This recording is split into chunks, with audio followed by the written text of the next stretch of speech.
मनदीप कुमार जिसका शव लाया गया है, जगदीप जो रशिया जाकर आया था, जिसने पता किया कि उसके भाई का शव कहाँ से कैसे लाया है, और अब वो उसका शव आ गया, लेकिन ये कह रहे कि संस्कार नहीं करना चाहते वो, क्योंकि जो अभी तक इनको आश्वासन भी नहीं मिला और जो कार्रवाई होनी थी वो नहीं हुई। क्या कहना चाहिए? देखिए, बड़ा अनफॉर्चुनेट इंसिडेंट है और 2023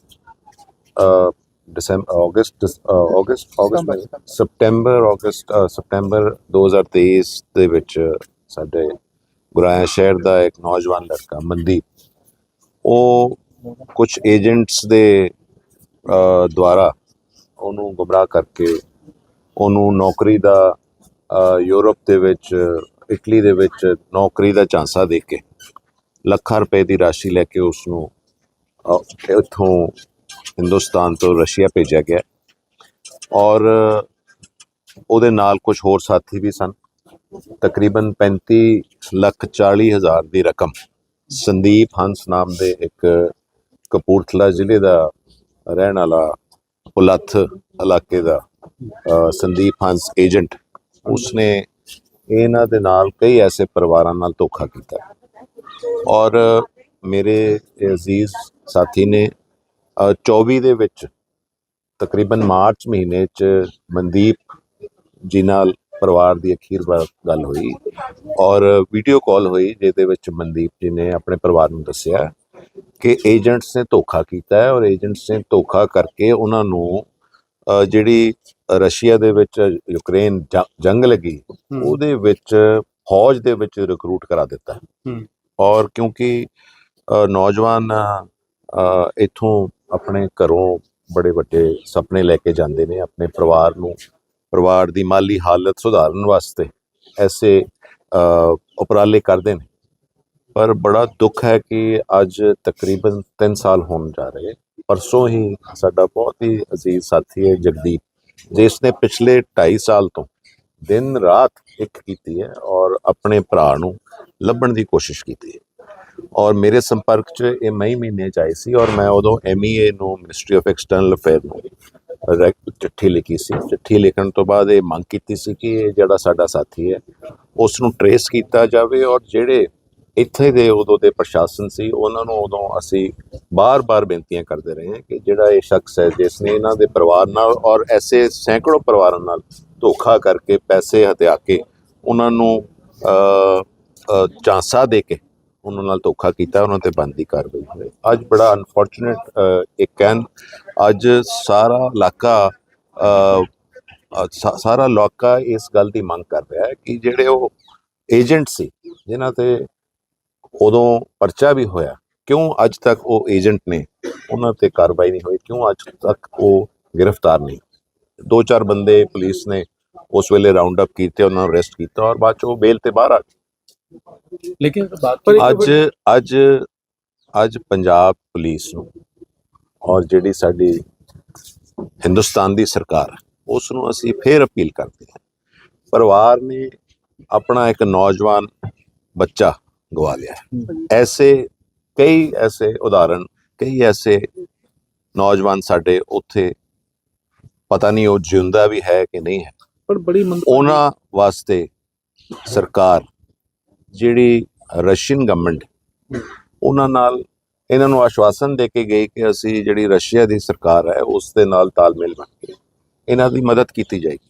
ਇਹ ਉਹਨਾਂ ਦੀ ਗੱਲ ਮੰਨ ਕੇ ਇਹਨਾਂ ਨੇ 2 ਵਾਰੀ ਰਸ਼ੀਆ ਜਾ ਕੇ ਆਏ। 2 ਵਾਰ ਇਹਨਾਂ ਦੇ ਫਾਦਰ ਅਵਤਾਰ ਚੰਦ ਜੀ, ਜਿਨ੍ਹਾਂ ਦਾ ਬੇਟਾ ਮਨਦੀਪ ਸੀ, ਇਹਨਾਂ ਦਾ ਬ੍ਰਦਰ ਜਗਦੀਪ, ਇਹ ਰਸ਼ੀਆ ਆਪਣੇ ਖਰਚੇ 'ਤੇ ਜਾ ਕੇ ਆਏ ਔਰ ਹੁਣ ਵੀ ਇਹਨਾਂ ਦੇ ਜਿਹੜਾ ਇਹਨਾਂ ਦਾ ਨੌਜਵਾਨ ਇਹਨਾਂ ਦਾ ਭਰਾ, ਉਹਨਾਂ ਦਾ ਬੇਟਾ, ਜਿਹਦੀ ਹੁਣ ਡੈਡ ਬੋਡੀ ਉੱਥੋਂ ਆਈ ਹੈ, ਜਿਹਦੀ ਪਛਾਣ ਕਰਨੀ ਵੀ ਵਾਸਤੇ ਇਹਨਾਂ ਦੇ DNA ਟੈਸਟ ਹੋਏ ਨੇ। DNA ਤੋਂ ਪਤਾ ਲੱਗਾ ਕਿ ਉਹ ਇਹਨਾਂ ਦਾ ਭਰਾ है। DNA को लेकर सवाल किया ਹੁਣ क्योंकि DNA इनकी मदर का करवाया गया था भारत सरकार की तरफ से, उसकी रिपोर्ट भेजी गई, लेकिन इन्होंने ये कहा कि वहाँ पे मॉस्को इंडियन एम्बेसी ने वो DNA रिपोर्ट रशियन सरकार को नहीं दी, जिस कारण बॉडी को ढूंढने भी जो उनको समय लगा।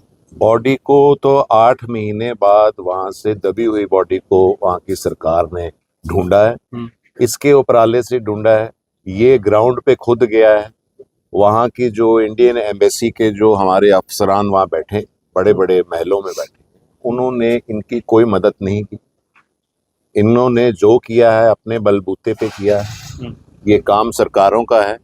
मैं इस बात को मानता हूँ कि ये एजेंट्स के द्वारा वहाँ गुमराह होके गए हैं, पर एक बार अगर इनसे इनसे यार इनके बच्चे से कोई ऐसी चूक हुई, अब सरकार का भी फर्ज बनता था कि इनके परिवार के साथ खड़े होना।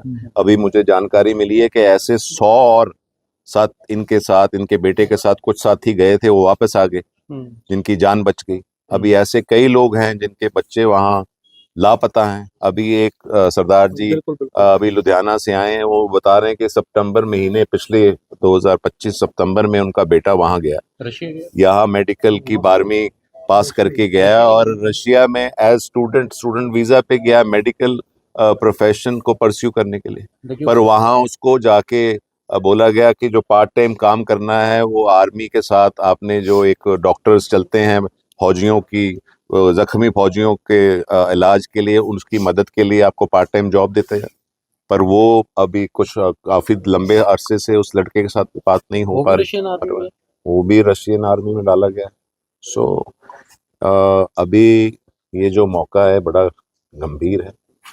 आज ज़रूरत है कि हमारी यहाँ की सरकार, सबसे पहले तो पंजाब की सरकार, जो ऐसे एजेंट, उनको जैसे एक ऑपरेशन होता है ना, जैसे ऑपरेशन सिंदूर हुआ, ऐसा ऑपरेशन करें और ऐसे सारे जो एजेंट्स हैं उनको राउंड अप करके कल मनदीप के भाई उनको अरेस्ट किया जाए। जब एयरपोर्ट पे लाया गया तब भी कोई सरकार द्वारा मदद नहीं की गई, तब भी कांग्रेस के जो प्रदेश अध्यक्ष हैं वड़िंग को कहकर एम्बुलेंस करवाई गई। लग नहीं रहा है कि सरकार को मदद करनी चाहिए? देखिए, मैं समझता हूँ कि इस समय हमें राजनीति की बात नहीं करनी चाहिए। ये ऐसा एक मुद्दा है जिसमें अब क्रॉस पार्टी लाइंस हमको एकजुट होके ये लड़ाई लड़नी चाहिए। मुझे अमरिंदर सिंह राजा वड़िंग जी का हम बहुत धन्यवाद करते हैं जिन्होंने इनकी मदद की। हमारी पार्टी के प्रेसिडेंट हैं, हमारे और भी एमएलए साहबान, इन्होंने मुझे बताया। परगट सिंह जी ने भी इनकी मदद की। चलो, फाइनेंशियली हेल्प तो फाइनेंशियली हेल्प से किसी का बच्चा वापस नहीं आ सकता, पर जो जितनी क्षमता रखता है उसने अपनी मदद करने की कोशिश की है। सिंह चन्नी से ये मिले थे, उन्होंने भी आश्वासन दिया था, लेकिन ये देखिए, उन्होंने कोई भी मदद नहीं की। मुझे चन्नी जी के बारे में मालूम नहीं। मैं इस परिवार के साथ जुड़ा हुआ हूँ, पहले दिन से जुड़ा हूँ, और जहां भी इन्होंने मेरी कोई भी ड्यूटी लगाई है, मैंने उस पे अपनी तरफ से अपना मैंने जो मेरी भूमिका चाहिए वो मैंने की। जलंधर में आज भी मैं इस परिवार के साथ खड़ा हूँ।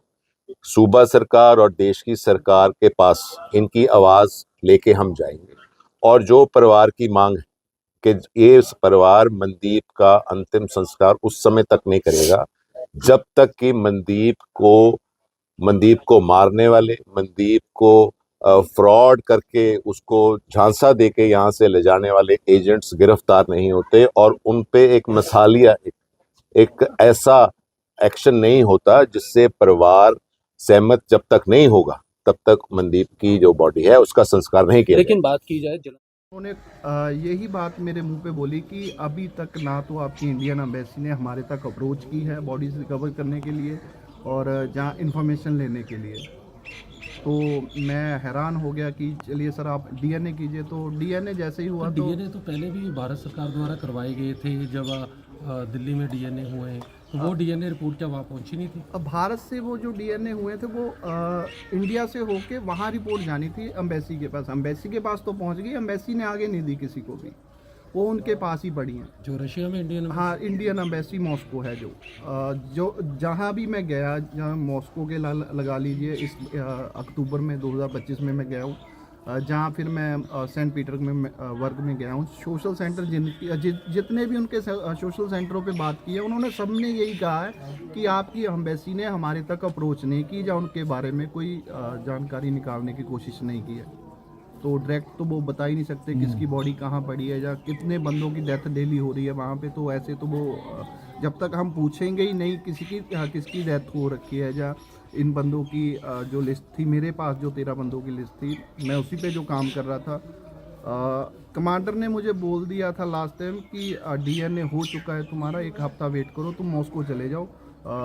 मैंने उसको बोला था कि आप लोग बॉडीज़ कहाँ रखते हो, मैं वहाँ भी जाके एक बार चेक करके आना चाह रहा हूँ। तो उन्होंने यही बोला था कि हम जो बॉडीज़ जो एक जगह इकट्ठी होती हैं जिनकी डेथ हो जाती है, तो वो रुस्तम में है। वो यहाँ से कम सेंट पीटर्सबर्ग से ही 500 किलोमीटर का दूर का एरिया है। तो वहाँ पे आप मत जाइए, वहाँ पे ड्रोन वगैरह या गोली वगैरह चलती रहती है, वहाँ पे खतरा था। तो उन्होंने मुझे मना कर दिया जाने से। उन्होंने कहा कि फिर मैंने रिक्वेस्ट की कि फिर मैं करूं क्या। मुझे पता है कि मैं दूसरी बार आया हूं और मैं ये नहीं जानता कि मैं आगे यहाँ पे आ पाऊँगा या नहीं आ पाऊँगा, क्योंकि हम लोगों की कंडीशन ही ऐसी बन चुकी है जहाँ आर्थिक तौर पे लगा लीजिए, क्योंकि मैं पैसे मांग के या इकट्ठे करके रशिया जा रहा था हर बार। बिल्कुल। तो वहाँ पे फिर कमांडर ने तरस कह लीजिए, या फिर ऊपर वाले की देख लीजिए कि जहाँ मनदीप पे तरस आ गया उसको, ऊपर वाले को, कि कमांडर ने बोल दिया कि मैं तुम्हें अपना लॉयर प्रोवाइड करवाऊंगा, तुम 1 हफ्ता वेट करो और मॉस्को चले जाओ, मॉस्को आके मेरा लॉयर तुम्हें मिलेगा। तो जैसे ही मैं मॉस्को आया, तो मॉस्को आके उसने मुझे खबर दी कि तेरे भाई की डेथ हो गई है और उसकी जो बॉडी है वो रुस्तम में पड़ी हुई है। मनदीप की? डेथ सर 19/3/24 जो मैंने आपको बताया, तकरीबन 2 साल ही हो चुके हैं डेथ को।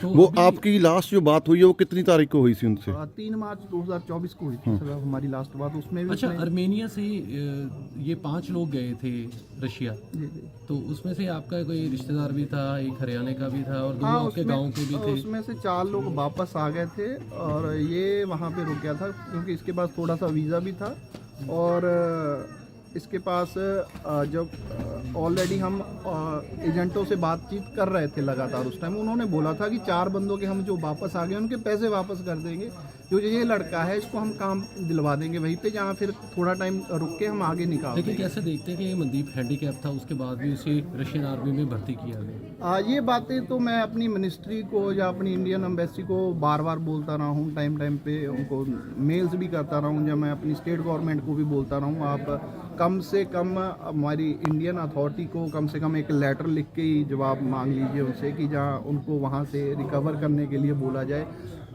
जो पंजाब से यहाँ अभी तक जो हमारे सीएम साहब हैं, उन पिछले मैं 1 साल 1.5 साल से शोर मचा रहा हूँ, मगर अभी तक उनके लफ्ज़ नहीं निकले हैं। अभी तक कितने अपने पंजाब के कुछ नौजवान हैं जिनकी डेथ हुई हैं।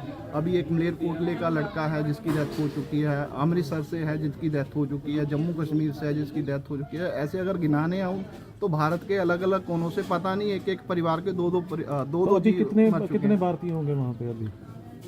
सर जो तकरीबन जो मुझे पता चला था 800 से 900 अभी भी वहाँ पे लोग फंसे हुए हैं। अच्छा जगदीप, बात की जाए तो अब आपके भाई का शव जो घर आ चुका है, लेकिन आपकी तरफ से कहा जा रहा है कि संस्कार नहीं अभी किया जाएगा, कारण क्या है? क्या कोई डिमांड है क्या? सर अभी जो मैंने बोला कि पहले भी ना तो पुलिस प्रशासन की ओर से अभी तक कोई कार्रवाई की गई है एजेंटों के ऊपर। मैं बार बार टाइम पे इनको मेल डालता रहा हूँ या फ़ोन करके खुद भी पूछता रहा हूँ। 4 एसएसपी हमारे जलंधर जिला के बदल चुके हैं, 8 एसएचओ बदल चुके हैं, 3 एएसआई बदल चुके हैं, मगर कार्रवाई तो की तो खड़ी है। ना तो उनको कल पकड़ा गया था, ना उनको आज लेकिन पकड़ा एक गया। जो मेन एजेंट था अंकित डोंकर, उसे तो अमृतसर पुलिस ने पकड़ लिया था। और उसको इस केस में नहीं ना पकड़ा, उसको किडनैपिंग के केस में पकड़ा था। ये तो अभी वहाँ से शिफ्ट करके जनवरी से ये प्रोटेक्शन वारंट पे यहाँ लाना चाह रहे हैं। वो प्रोटेक्शन वारंट ही पता नहीं इनको मिलना है, 1 साल से ऊपर का टाइम हो तो चुका है। संस्कार कब किया जाएगा? सर पहले तो हम अभी जो सोच रहे हैं वो धरना प्रदर्शन की सोच रहे हैं, या तो मेन हाईवे जाम किया जाएगा। हम तब तक संस्कार नहीं करेंगे जब तक सभी एजेंटों को गिरफ्तार नहीं कर लिया जाता और बनती कार्रवाई उन पे कड़ी से कड़ी कार्रवाई नहीं की जाती, मैं संस्कार नहीं करूँगा। तो और भी कोई डिमांड है? नहीं सर, और क्या करूँगा? सेंट्रल गवर्नमेंट से या अपनी केंद्रीय गवर्नमेंट से क्या करूँगा, क्योंकि मैं उनको बार बार बोलता हूँ, उनसे तो मैं लगातार मीटिंगें करता आया हूँ, क्योंकि इंडियन अथॉरिटी की ओर से बोला गया था कि अब से जब मनदीप मेरा भाई फंसा था और उसके साथ और कई लोग फंसे थे, तो इंडियन गवर्नमेंट की ओर से बोला गया था रशियन गवर्नमेंट को कि और जो इंडियंस हैं वो भर्ती नहीं किए जाएंगे। उसके बावजूद भी एजेंट इतने सक्रिय हैं, जहाँ धड़ल्लेबाजी चल रही है या स्कैम चल रहा है। लगातार इंडियंस लोग जो है ज्वाइनिंग हो रहे हैं, लगातार मर रहे हैं परिवार। अभी भी 33-34 केस हैं जो मिसिंग है, सबके कॉल आ रहे हैं। अभी मेरे को खुद को ही नहीं पता आगे क्या करना है, तो मैं उन परिवारों की क्या हेल्प करूँगा। तो अभी राजा वड़िंग आ रहे हैं यहाँ पर? हाँ जी, उन्होंने बोला है कि आधे पौने घंटे में आने वाले हैं। संत सीचेवाल जी भी आने वाले हैं, क्योंकि इन लोगों ने मेरी बहुत ज़्यादा हेल्प की है। और जलंधर से प्रगट सिंह जी हैं जो जिन्होंने मेरी काफ़ी आर्थिक तौर पे भी हेल्प की है। उसके अलावा जो अगर मैं कहूँ किसी ने मेरी हेल्प की है तो नहीं। ठीक। दूसरा ਸਿੰਘ ਜੀ कहाँ के रहने वाले हैं आप? ਪਿੰਡ ਡਾਬਾ ਜ਼ਿਲ੍ਹਾ ਲੁਧਿਆਣਾ ਜੀ। अच्छा, आज आप यहाँ आए हो जगदीप के घर, क्या कारण है?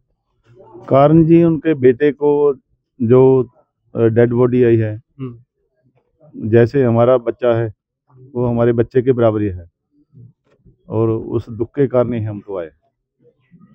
तो आपका बेटा भी क्या रशिया में गया है, क्या रशिया आर्मी में? जी जी ਕਿਵੇਂ ਕਿਵੇਂ ਜਾਣੀ ਕਿ ਜਾਣਾ ਦਾ ਸਬਬ ਬਣਿਆ ਵੀ ਰਸ਼ੀਆ ਹੀ ਕਦੋਂ ਦਾ ਜਾਣਾ ਸੀ? ਗਿਆ? ਕਦੋਂ ਕਿੰਨੀ ਤਰੀਕ ਨੂੰ ਗਏ ਸੀ? ਉਹ ਇੱਥੋਂ ਜੀ ਆਪਣੇ ਗਿਆ ਸੀਗਾ ਜੀ 16 ਜੁਲਾਈ ਨੂੰ ਸਟੱਡੀ ਵੀਜ਼ੇ ਤੇ ਉਸ ਤੋਂ ਬਾਅਦ ਸਾਡੀ ਮਹੀਨੇ ਦੇ ਕਰੀਬ ਸਾਡੀ ਗੱਲਬਾਤ ਹੁੰਦੀ ਰਹੀ ਆ। ਉਸ ਤੋਂ ਬਾਅਦ ਬੱਚੇ ਨੂੰ ਮਾਸਕੋ ਤੋਂ 4.5 ਘੰਟੇ ਦਾ ਸਫ਼ਰ ਤੈਅ ਕਰਕੇ ਪਲੇਨ ਦੇ ਵਿੱਚ ਉਹ ਲੈ ਕੇ ਗਏ ਨੇ ਆਰਮੀ ਜੁਆਇਨਿੰਗ ਕਰਨ। ਉਹ ਕਿਸੇ ਨੇ ਉਧਰ ਏਜੰਟਾਂ ਨੇ ਲਾਲਚ ਦੇ ਕੇ ਉਹਨੂੰ ਸੈਲਰੀ ਦਾ ਕੁਝ ਉਹਨੂੰ ਕਿਹਾ ਗਿਆ ਵੀ ਡਾਕਟਰ ਦਾ ਅਸਿਸਟੈਂਟ ਰੱਖਿਆ ਜਾਵੇਗਾ, ਕਿਉਂਕਿ ਬੇਟੇ ਨੇ ਮੇਰੇ ਨੇ ਮੈਡੀਕਲ ਲਾਈਨ ਦੇ ਵਿੱਚ ਐਕਸਰੇ ਟੈਕਨੀਸ਼ੀਅਨ ਦਾ ਡਿਪਲੋਮਾ ਕੀਤਾ ਹੋਇਆ ਸੀ। ਉਸ ਬੇਸ ਤੇ ਹੀ ਬੱਚੇ ਨੇ ਕਿਹਾ ਵੀ ਚਲੋ ਸ਼ਾਇਦ ਸਾਡੀ ਤਰੱਕੀ ਹੋਊਗੀ, ਕੁਝ ਫਾਇਦਾ ਹੋਊਗਾ, ਵੀ ਚਲੋ ਮੈਨੂੰ ਆਪਣੀ ਪੜ੍ਹਾਈ ਦੇ ਬੇਸ ਤੇ ਹੀ ਕੰਮ ਮਿਲ ਰਿਹਾ। ਤੋ ਉਹਨਾਂ ਨੇ ਕਿਹਾ ਵੀ ਚਲੋ ਮਾੜਾ ਮੋਟਾ ਤੁਸੀਂ ਉਹਦੇ ਨਾਲ ਟ੍ਰੀਟਮੈਂਟ ਕਰਨਾ ਜੋ ਉੱਥੇ ਜ਼ਖਮੀ ਹੋਣਗੇ ਬੰਦੇ। ਤੇ 15 ਦਿਨ ਦੀ ਟ੍ਰੇਨਿੰਗ ਦਿੱਤੀ ਗਈ ਆ। 15 ਦਿਨ ਤੋਂ ਬਾਅਦ ਉਹਨੂੰ ਫਰੰਟ ਲਾਈਨ ਤੇ ਲੜਾਈ ਦੇ ਵਿੱਚ ਭੇਜਿਆ ਗਿਆ। ਕੀ ਗੱਲਬਾਤ ਕੀ ਹੋਈ आपको ਸੀ कब पता ਜਦੋਂ चला कि ਜਦੋਂ आपका ਉਹਨੇ ਲਾਸਟ बेटा ਵਾਰੀ front line ਗੱਲਬਾਤ पे? ਕੀਤੀ ਤੁਹਾਡੇ ਨਾਲ ਉਹਨੇ? ਸਾਨੂੰ ਜੀ ਲਾਸਟ 9 ਤਰੀਕ ਨੂੰ ਗੱਲਬਾਤ ਹੋਈ ਉਹਨਾਂ ਨਾਲ, ਸਿਰਫ 22 ਸਕਿੰਟ। ਉਹਦੇ ਵਿੱਚ 12 ਕੁ ਸਕਿੰਟ ਸਾਡੀ ਗੱਲਬਾਤ ਹੋਈ ਆ। ਬੇਟੇ ਨੇ ਸਿਰਫ ਮੇਰਾ ਹਾਲ ਚਾਲ ਪੁੱਛਿਆ, ਆਪਣਾ ਦੱਸਣ ਦੀ ਵਾਰੀ ਉਹ ਫੋਨ ਕੱਟਿਆ ਗਿਆ ਜੀ। कुछ 9 ਕਿਹੜੇ ਜੀ? 9 ਦਸੰਬਰ ਨੂੰ ਹੋਏਗਾ। 9 ਸਤੰਬਰ ਜੀ 2025। 9 ਸਤੰਬਰ। हाँ जी। तो कौन ਹੋਰ सी ਗੱਲ ਨਹੀਂ ਹੋਈ ਤੁਹਾਡੀ? कंट्री नहीं। के कौन से देश गया था रशिया? ਮਾਸਕੋ ਸ਼ਹਿਰ ਗਏ ਸੀਗਾ ਜੀ ਸਟੱਡੀ ਵੀਜ਼ੇ ਤੇ। MSLU है ਅਕੈਡਮੀ ਜੀ। अच्छा, तो कहाँ के एजेंट ने भेजा? यहाँ लोकल ही थे एजेंट? ਲੋਕਲ ਸੀ ਵਿਸ਼ਕਰਮਾ ਚੌਂਕ ਤੋਂ ਜੀ, ਇੱਕ ਲੇਡੀਜ਼ ਆ, हाँ। ਉਹਨਾਂ ਨੇ ਭੇਜਿਆ ਜੀ। अच्छा, तो फिर उसके बाद जब बातचीत हुई तो तब उसने आपने देखा वर्दी पहने हुए उसे आर्मी की? जी जी, आर्मी की वर्दी भी देखा है। बेटे ने भी कहा भी, हमने पूछा भी आपने आर्मी की वर्दी क्यों पहना, और कह रहे हैं भी हमने वर्दी इसलिए पहना, ये कहते हैं भी 15 दिन की आपकी हल्की फुल्की ट्रेनिंग है, क्योंकि वहाँ लड़ाई लगी हुई है, भी कुछ भी हो सकता है, भी कोई माड़ी मोटी दिक्कत हुई भी आप अपना बचाव कर सकते हो। रखना है आपको डॉक्टर का असिस्टेंट ही, लेकिन वहाँ हल्की फुल्की ट्रेनिंग जरूरत है। लेकिन उसे फिर असिस्टेंट की जगह वॉर पे भेज दिया गया। बाद में उन्होंने वार जोन में फ्रंट लाइन पे यूक्रेन में जो रूस के साथ युद्ध चला हुआ है उसके बीच फ्रंट लाइन पे भेज ਕਿੰਨਾ दिया। ਸਮਾਂ ਹੋ ਗਿਆ ਗੱਲਬਾਤ ਹੋਈ? 9 ਸਤੰਬਰ ਤੋਂ ਬਾਅਦ ਕੋਈ ਗੱਲਬਾਤ ਨਹੀਂ ਹੋਈ ਜੀ। ਸਾਨੂੰ ਜਾਣੀ ਕਿ ਵੀਡੀਓ ਉਹਨਾਂ ਦੀ ਦੇਖਣ ਤੋਂ ਬਾਅਦ ਕਿਸੇ ਨੇ ਦੇਖੀ ਆ, ਔਰ ਸਾਨੂੰ 11 ਸਤੰਬਰ ਨੂੰ ਪਤਾ ਲੱਗਿਆ, 2 ਦਿਨ ਬਾਅਦ 'ਚ। 2025 में भेजा? ਹਾਂਜੀ 2025 ਦੇ ਵਿੱਚ। तो कर्ज लेकर भेजा था आपने? ਹਾਂਜੀ, ਆਪਣਾ प्लाट में गहने रख के कितना बच्चे ਨੂੰ कर्जा- भेजा कितना कर्जा लिया? हमने ये 7.5 लाख रुपया लिया था, हम्म, और 4.5 लाख तो एजेंट ने ले लिया। बाकी कुछ उसका जाने का कुछ खर्चा हो गया, टिकट का हुआ, सारा डाल के 6.5 लाख रुपया उनका उधर ही लग गया। तो पुलिस पे शिकायत दर्ज करवाई एजेंट के खिलाफ? नहीं, हम एजेंट के थ्रू इसलिए नहीं कुछ किया जी। एजेंट कहता है भी हमने तो आपका बच्चा से वहाँ पहुँचा दिया जहाँ उसने कहा था, उसके बाद आपकी बातचीत होती रही है, इसलिए हमारा इसमें कोई दोष नहीं है। तो फिर और आपने हमने- शिकायत क्यों नहीं दर्ज करवाई? इसीलिए तो की नहीं भी, हमारा बच्चा बिल्कुल सही बात कर रहा था महीना। ਤੇ ਹੁਣ ਤਾਂ 3.5 ਮਹੀਨੇ ਹੋ ਚੱਲੇ, हाँ जी। ਗੱਲਬਾਤ ਨਹੀਂ ਹੋਈ। ਉਸ ਤੋਂ ਬਾਅਦ ਵੀ ਨਹੀਂ ਕੋਈ ਕੰਪਲੇਂਟ ਕੀਤੀ। ਫਿਰ ਹੁਣ ਤੁਸੀਂ ਨਹੀਂ, ਅਸੀਂ DC ਆਫਿਸ ਗਏ ਆ ਜੀ, ਉਹਨਾਂ ਨੂੰ ਕੰਪਲੇਂਟ ਦੇ ਕੇ ਆਏ ਆ ਬਈ ਇਦਾਂ ਦਾ ਕਰਕੇ ਵੀ ਸਾਡਾ ਬੱਚਾ ਰਸ਼ੀਆ ਗਿਆ ਹੋਇਆ, ਵੀ ਆ ਉਹਨੂੰ ਆਰਮੀ ਦੇ ਵਿੱਚ ਭੇਜਿਆ ਗਿਆ। ਤੇ ਉਹਨਾਂ ਨੇ ਕਿਹਾ ਵੀ ਸਾਨੂੰ ਐਪਲੀਕੇਸ਼ਨ ਦੇ ਜੋ, ਤੇ ਉਹਨਾਂ ਨੇ ਆਪਣੇ ਸਾਈਨ ਕਰਕੇ ਉਸੇ ਟਾਈਮ ਅੱਗੇ ਰੈਫਰ ਕਰ ਦਿੱਤੀ ਹੈ। ਕਿੰਨਾ ਤੇ ਉਸ ਤੋਂ ਬਾਅਦ ਸਾਨੂੰ ਉਹ ਦਿੱਤੀ ਗਈ ਹੈ ਜੀ 20 ਸਤੰਬਰ ਨੂੰ ਤਕਰੀਬਨ। ਤੇ ਉਸ ਤੋਂ ਬਾਅਦ ਕੋਈ ਕਿਸੇ ਨੇ ਨਹੀਂ, ਕੋਈ ਰਿਸਪੌਂਸ ਨਹੀਂ ਮਿਲਿਆ ਜੀ। ਸਿਰਫ ਇੱਕ ਆਪਣੇ CBI ਵਾਲੇ ਆਏ ਸੀਗੇ, ਤੇ ਉਹਨਾਂ ਨੇ ਆਪਣਾ ਬੱਚੇ ਦਾ ਸਾਰਾ ਕੁਝ ਪਤਾ ਲੈ ਕੇ ਚਲੇ ਗਏ। ਕਹਿੰਦੇ ਸਾਨੂੰ ਘਰ ਨਹੀਂ ਲੱਭ ਰਿਹਾ ਸੀਗਾ। ਮਹੀਨੇ ਡੇਢ ਮਹੀਨੇ ਬਾਅਦ ਆਏ ਨੇ ਉਹ ਸਾਡੇ ਕੋਲ, ਹੂੰ ਤੇ ਅਸੀਂ ਤਕਰੀਬਨ ਸਾਰੇ ਭੱਜ ਨੱਠ ਕਰ ਲਿਆ। ਉਸ ਤੋਂ ਬਾਅਦ 2 ਐਮਪੀਆਂ ਕੋਲ ਵੀ ਜਾ ਚੁੱਕੇ ਹਾਂ, ਹੂੰ ਉਹਨਾਂ 'ਚੋਂ ਇੱਕ ਐਮਪੀ ਮਿਲਿਆ ਕੌਣ? ਤੇ ਇੱਕ ਨਾਲ ਕਾਲ ਤੇ ਗੱਲ ਹੋਈ ਆ। ਹੂੰ ਠੀਕ ਹੈ ਜੀ, ਤੇ ਉਹਨਾਂ ਦੇ ਪੀਏ ਸਾਹਿਬ ਨਾਲ ਹੀ ਗੱਲਬਾਤ ਹੋਈ, ਉਹਨਾਂ ਨੇ ਡਾਕੂਮੈਂਟ ਮੰਗੇ, ਉਹ ਦੇ ਦਿੱਤੇ। ਉਹਨਾਂ ਨੇ ਐਪਲੀਕੇਸ਼ਨਾਂ ਗਾਹਾਂ ਭੇਜ ਵੀ ਦਿੱਤੀਆਂ ਤੇ ਇੱਕ ਦਾ ਰਿਸਪੌਂਸ ਆਇਆ, ਉਹ ਕਹਿੰਦੇ ਵੀ ਪ੍ਰੋਸੈਸ ਚੱਲ ਰਿਹਾ ਵਾ। हम्म। ਤੇ ਉਸ ਤੋਂ ਬਾਅਦ ਕੋਈ ਗੱਲਬਾत नहीं हुई। उम्मीद है आपका बेटा अभी सही सलामत है, कुछ जानकारी और मिल पाई है इसके लिए? नहीं, फिलहाल तो अभी कुछ नहीं पता जी हमें भी बच्चा ठीक है या कोई गलबात है उसके साथ, कोई अचानक कोई ऐसी कोई प्रॉब्लम हो गया, हमें कोई पता नहीं इसके बारे में, तो क्योंकि आपने 9 सितंबर के बाद हमारे कोई वार्तालाप ही नहीं हुई उससे। विदेश मंत्रालय से बातचीत की कोई? विदेश मंत्रालय के पास हम 2 दफ़ा चले गए हैं जी, 3 नवंबर 2025 और 1 दिसंबर 2025, हम्म, लेकिन अभी तक कोई रिस्पॉन्स नहीं मिला उन तक। बस वो यही कह रहे हैं भी हमने तो बच्चे पीएमओ दफ्तर जाके भी हमने एप्लीकेशन दे दिया, वो भी कह रहे हैं भी हमने तो जो बच्चे यहाँ आए हुए थे इंडियन सारे वापस भेज दिए हैं, भी हमारे पास कोई इंडियन बच्चा और नहीं है। लेकिन आपका बेटा नहीं आया? नहीं, बिल्कुल नहीं। तो फिर अब कैसे देखते हैं कि अभी आपके बेटे के बारे में जानकारी भी नहीं, शिकायत भी दर्ज करवाई है? बस आगे ये क्या- खबरें सुन सुन के दिमाग टेंशन में पड़े रहे हैं, सुबह शाम बस रोते रहते हैं। कितने साल का था, क्या नाम था? 21 साल उम्र है जी, इस महीने में 10 तारीख को 22वां साल स्टार्ट होना है। नाम क्या है उसका? समरजीत सिंह। ठीक। मेरा नाम देव है, मैं नजफगढ़ दिल्ली से रहने वाला हूँ। मनदीप के ब्रदर की डेथ हो गई थी, उसका शव अभी कल लाया गया है जी। रात को। तो आप भी रशिया रहकर आए हो, फ्रंट लाइन बॉर्डर पे रहे हो, जी, तो कैसे देखते हैं वहाँ के हालात को लेकर, क्या कहना चाहिए? हालात वहाँ बहुत ज़्यादा ख़राब हैं, जैसा कि सभी लोग जानते हैं। वॉर में तो मरना मारना ही लगा रहता है, रॉकेट, ड्रोन्स, गोलियाँ, ये सब लगा रहता है। और बात करें कि मेडिकल की, तो वॉर में मेडिकल नहीं मिलता है। बट जब मैं इंजर्ड हुआ था तो मेरे को जब बेसमेंट में एक हॉस्पिटल में रखा गया था, तो रशियंस लोगों ने अच्छी सेवा करी थी, बट नहीं है। अगर बात करें कि हम हॉस्पिटल वाली, तो नहीं है, वो चीज़ें नहीं है, क्योंकि वहाँ वॉर है। तो हालात उस हिसाब से देखें एक नॉर्मल आदमी के लिए तो बहुत ख़राब है।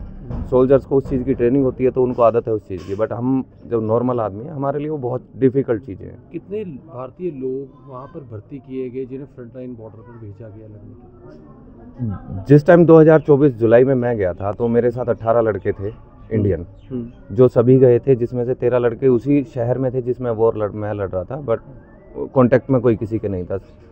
तो ऐसे करके कुछ 40 लड़के मेरे से पहले थे, जिसमें मनदीप जी भी थे जिनकी डेथ हो चुकी है, और मेरे बाद भी कुछ 1-2 बैच आए हैं। तो जो मेरी नॉलेज में करीब 100 के आसपास या 120 के आसपास लड़के थे इंडियन, जिन्होंने 4-5 महीने सर्व किया, और फिर उनको हिंदुस्तान गवर्नमेंट ने, जो जिंदा थे, जो ठीक थे। तो अभी कोई आंकड़ा है आपके पास कि कितने लोग वहाँ रशिया में 2025 भारतीय फंसे हुए जी, हैं? 2025 का अगर आंकड़े की बात करूं जो मेरी नॉलेज में है, 202 लड़के 2025 में ज्वाइन किए हैं, जो कि रशियन गवर्नमेंट बोलती है कि हम इंडियंस को नहीं ले रहे हैं। मॉस्को और सेंट पीटर्सबर्ग में खुद अभी 2025 में मैंने उनसे बात की कि मैं एक बार लड़ चुका हूं, मुझे दोबारा ज्वाइन करना, तो उन्होंने हाथ जोड़ लिया कि इंडियन नहीं। बट ये कैसे हो रहे हैं, ये किसी ना किसी एजेंट के थ्रू किए जा रहे हैं, और लग रहा है कोई बहुत बड़ा कहीं ना scam कहीं है ये इसे- हाँ बिल्कुल इसमें रशियन स्कैम है। सेना के कोई ऑफिसर्स होंगे जो ऐसा कर नहीं, रशियन, देखो, अगर मेरा झगड़ा हुआ है तो मुझे तो ज़रूरत है लोगों की। रशियन गवर्नमेंट आज उस कंडीशन में है, तो एजेंट हैं कुछ इंडियंस होंगे उनमें जो वहाँ PR हो चुके हैं, या कुछ स्ट्रॉन्ग पेपर्स हैं उनके पास, जिनको डर नहीं है हिंदुस्तान की सरकारों से, तो वो लोग काम कर रहे हैं इसमें। मैं इसको बिल्कुल मानता हूँ, पर ये मुझे नहीं पता कौन कर रहा है, कैसे कर रहा है, ये 2025 में कैसे गए हैं। कोई 2025 स्कैंडल है बड़ा?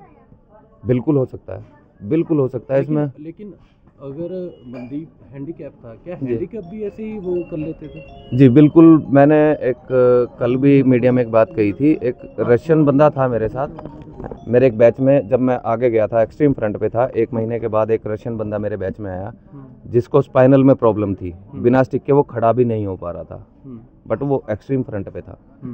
तो हैंडीकैप्ड होना थोड़ा बहुत अलग चीज़ है, बट जो स्पाइनल में ही प्रॉब्लम है वो खड़ा ही नहीं हो पा रहा, उस आदमी को भी, और रशियन है वो, तो सोच सकते हैं हालात किस तरीके के, और रशियन गवर्नमेंट को किस लेवल पे ज़रूरत है लोगों की, लड़ने वालों की। जैसे जगदीप ने बताया कि डीएनए यहाँ से करके भेजे गए थे, लेकिन जी। वहाँ पे मॉस्को इंडियन एम्बेसी जो है, जी उन्होंने आगे डीएनए प्रोवाइड ही नहीं करवाए। तो ऐसे क्या लग रहा है कि जो इंडियन एम्बेसी है मॉस्को, क्या वो कोई भारतीय लोगों को लेकर चिंतित नहीं है? बिल्कुल, मैं इस बात पे एक ही बात कहना चाहूँगा, हमारी इंडियन गवर्नमेंट जो विदेश मंत्रालय है, यहाँ से गाइडेंस दी जाती है, वहाँ लोगों को बहुत डिले है। मैं एक बार एम्बेसी गया था, जगदीप भाई के साथ में ही था, तो एक लड़का आया हुआ था, उसका किसी ने पासपोर्ट छीन लिया था मार के। वो बेचारा 3 महीने से चक्कर काट रहा था, बोलते हैं पुलिस में जाओ, यहाँ जाओ। उसको एक वाइट पेपर नहीं दिया गया, वो घर आ जाता। वो बोल रहा है सर मुझे घर जाना, टिकट मैं अपनी करा लूँगा, नहीं दिया।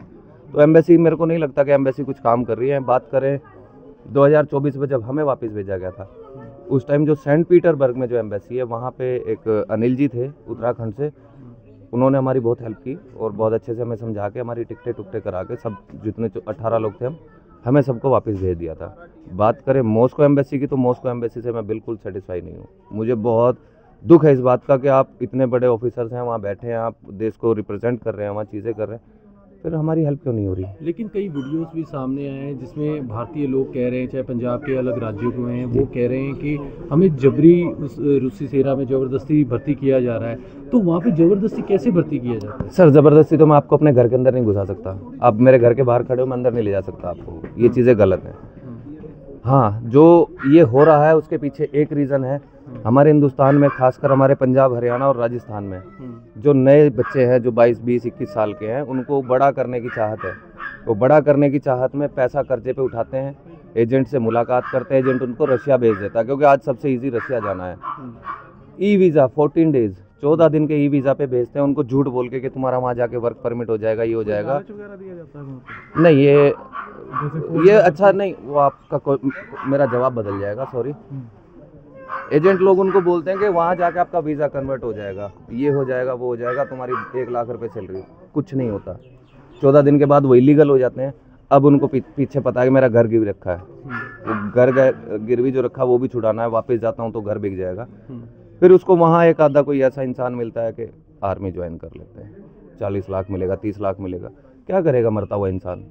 तो ये जो कमी है, एजेंट, मुझे वो आर्मी में कराने वाले कौन है मुझे नहीं पता। इसमें जो सबसे मेन है वो एजेंट हैं जो यहाँ हिंदुस्तान में ठगी कर रहे हैं 4-4 लाख रुपए से 14 दिन का वीज़ा देके। और मैं आप सबके माध्यम से, जितने भी हिंदुस्तान में बच्चे हैं, जवान जो रशिया जा रहे हैं या किसी भी विदेश में जा रहे हैं, खासकर रशिया की बात करूँगा, भाई हाथ जोड़ के विनती है, रशिया में कोई वीज़ा एक्सटेंड नहीं होता। आप कन्वर्ट होने की बात भूल जाएँ, एक्सटेंड भी नहीं होता। अगर आपको कोई बहुत ज़्यादा मेडिकल इमरजेंसी ना हो तो उसमें सिर्फ एक्सटेंड होने की है, वो भी 10 दिन 5 दिन। कोई भी एजेंट कहता है कि ये कन्वर्ट करा देंगे, कुछ नहीं होता वहाँ, आप सिर्फ ठगे जा रहे हो। तो बस अपने घर आओ सुख शांति से, भाई आर्मी मत जाओ, मौत है वहाँ, 100% मौत है। आप लोगों को बंदूक चलानी आती नहीं, आप वहाँ बात करते हो रॉकेटों से, नहीं कर पाओगे। तो जो भी मेरे देश के जवान बच्चे वहाँ है या जो रशिया जाना चाहते हैं, ई वीज़ा पे कोई ना जाए, मेरी सबसे हाथ जोड़ के यही रिक्वेस्ट है, ई वीज़ा पे कोई ना जाए, और जाएं तो वर्क परमिट पे जाएं या कोई और वीज़ा लेके जाएं, वो एक बार को चल जाएगा। क्योंकि पुलिस पकड़ती है, पुलिस जब आपको पकड़ती है, जेल भेजती है, वो डिपोर्ट करती है। तो उसमें हमारे जो रशिया के साथ बहुत अच्छे संबंध है हमारे देश के, जो हमारे, मैं बात करूं पर्सनली सिंगल इंसान की, जो वो रशियंस जो हमारी रिस्पेक्ट करते हैं, वो ख़राब हो रही है सिर्फ इस ई वीज़ा के चक्कर में। तो बस आप लोगों के माध्यम से यही कहना चाहूँगा सबको, आपका बड़ा धन्यवाद है।